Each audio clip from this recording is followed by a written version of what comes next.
Salut tout le monde! Aujourd'hui on se retrouve pour une vidéo un petit peu différente parce qu'aujourd'hui on va parler de mode. Et pas n'importe quelle mode, on va parler de slow fashion et de consommation de seconde main.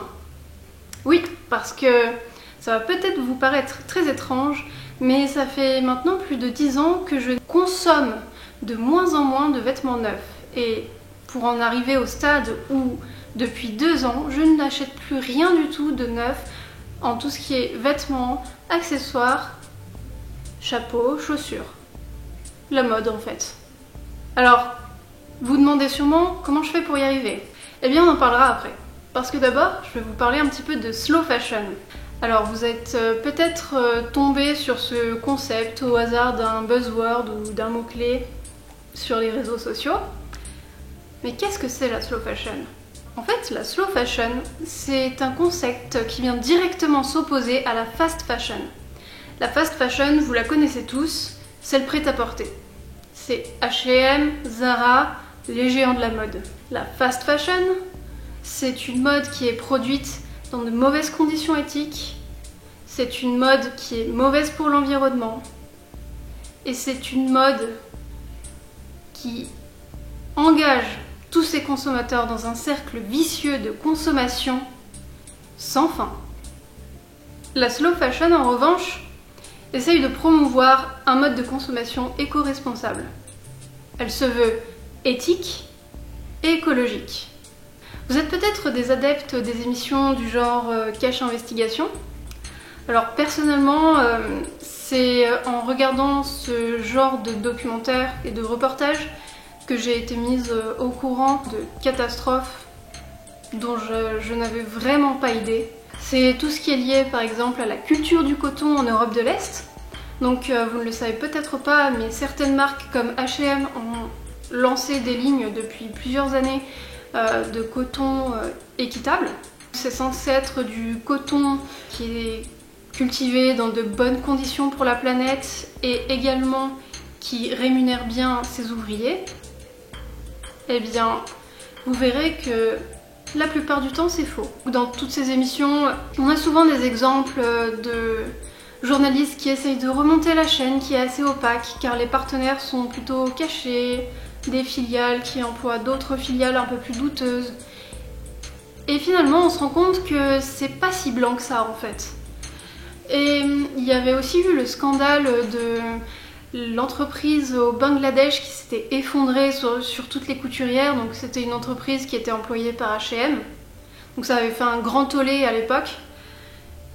Et alors je ne sais pas vous, mais moi ça bloque. Enfin maintenant je ne peux plus acheter de la mode jetable en fait. Il y a 2 ans et demi à peu près, je me suis dit bon, je vais essayer de consommer un peu plus raisonnablement. Je me suis tournée vers des marques comme The Couples par exemple. Je me suis dit bon, c'est quelque chose qui est fabriqué au Royaume-Uni, je donne beaucoup plus d'argent pour avoir du bon travail et en espérant à vrai dire que les employés soient bien payés, bien traités. Mais en fait, qu'est-ce que j'en sais? Qui me dit que le coton ne ravage pas des forêts et des champs entiers en Europe de l'Est, qui crée de la famine, des mauvaises conditions de travail? À mon niveau, j'estime que je n'ai aucun moyen de le savoir. C'est pour ça que je me suis tournée vers le 100% seconde main. La slow fashion, c'est aussi ça. C'est non seulement consommer via des marques qui se veulent éco-responsables. Donc il en existe. Si vous voulez, je vous en citerai quelques-unes en barre d'infos, parce que personnellement je n'achète pas de neuf, donc je ne les connais pas. Il me semble qu'il y a le slip français, si vous voulez savoir. Mais voilà, je vous les listerai. Moi je me suis complètement tournée vers le seconde main. Et à vrai dire, ça fait déjà plus d'une dizaine d'années que je consomme seconde main. Donc moi je suis une grande adepte de friperie et c'est d'ailleurs comme ça que je me suis tournée aussi vers la mode alternative parce qu'au début je ne trouvais que des vêtements vintage. Et c'est comme ça que je m'y suis mise, j'ai retrouvé le goût des vieux vêtements et finalement quand on consomme 100% seconde main, on se rend compte qu'il y a beaucoup d'économies. Donc ça c'est sûr, c'est la première raison qui m'a menée à consommer comme ça, c'est qu'en fait, quand j'étais étudiante, et j'ai été étudiante pendant 8 ans, je n'avais aucune ressource financière si ce n'est la bourse et les APL. Et les quelques cours que je donnais aussi en dehors de mes cours. Donc c'était compliqué. Je m'achetais très rarement des vêtements. Donc en fait, moi, mon petit plaisir, c'était quand je rentrais chez mes parents, d'aller dans les friperies et de trouver des vêtements qui me plaisaient, qui correspondaient à mes codes d'esthétique. Et finalement, on se découvre une passion de chasse au trésor.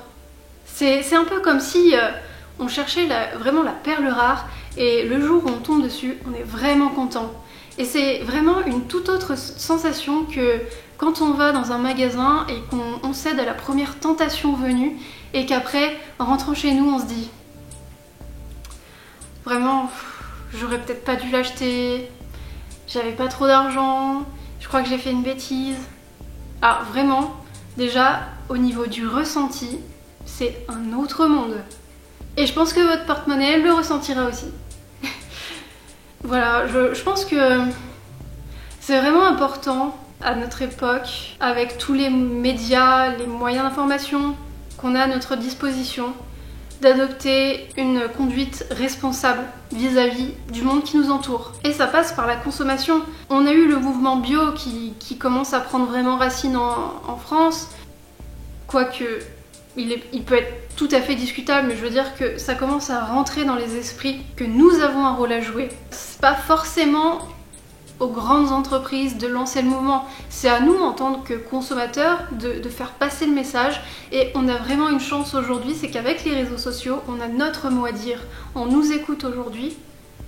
Et c'est pour ça aujourd'hui que je fais cette vidéo, parce que je trouve que c'est vraiment important de faire passer le message et de prouver à tout le monde qu'on peut sortir de ce système de consommation qui est complètement néfaste pour la planète, qui est néfaste pour les autres êtres humains.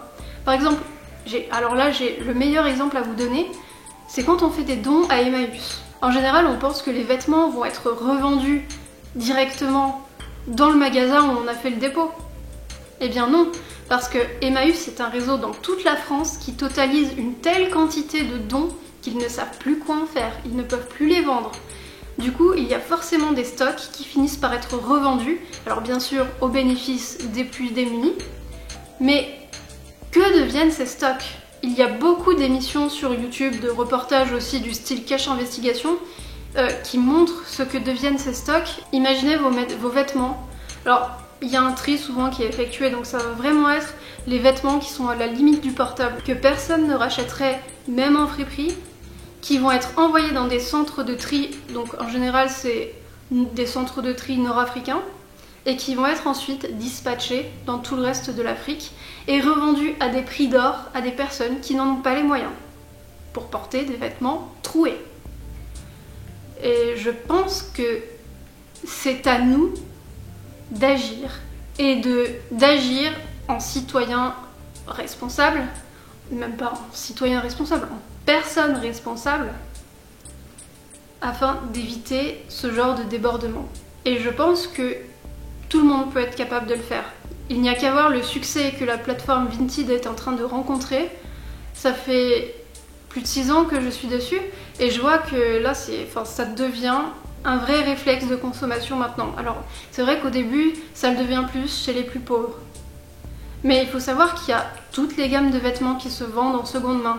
Et surtout, bon, les addicts de vintage le savent très bien, il y a vraiment des perles à trouver là-bas. Alors je vous invite à aller vous intéresser un petit peu plus à Vinted, si vous ne connaissiez pas, parce que c'est vraiment une mine d'or. Et sinon, vous pouvez vous renseigner, vous avez forcément un Emmaüs près de chez vous, ou des petites associations locales, parce que consommer local, c'est vraiment ce qu'il y a de mieux en termes d'éthique et d'écologie. Alors par exemple, je porte sur moi un béret vintage que j'ai acheté 3 € dans une friperie locale, hein. Le petit haut c'est pareil, hein, c'est des vêtements que j'ai trouvé en friperie quand j'étais étudiante. Je porte également une jupe Vichy, donc les deux ça devait être 2 € l'unité à chaque fois. Ensuite c'est pareil, sur moi j'ai une ceinture qui vient de friperie aussi. Le haut, enfin le col roulé que j'ai là, c'était à ma soeur. Oui, j'ai aussi réutilisé énormément de vêtements de ma soeur et de ma mère aussi. J'adore fouiller dans les garde-robes de ma mère et de ma soeur et trouver des pièces qu'on ne peut plus trouver dans la mode d'aujourd'hui. Bon, ça c'est propre à moi parce que j'aime tout ce qui est rétro, mais bon, c'est pour vous dire que vraiment les ressources sont inépuisables.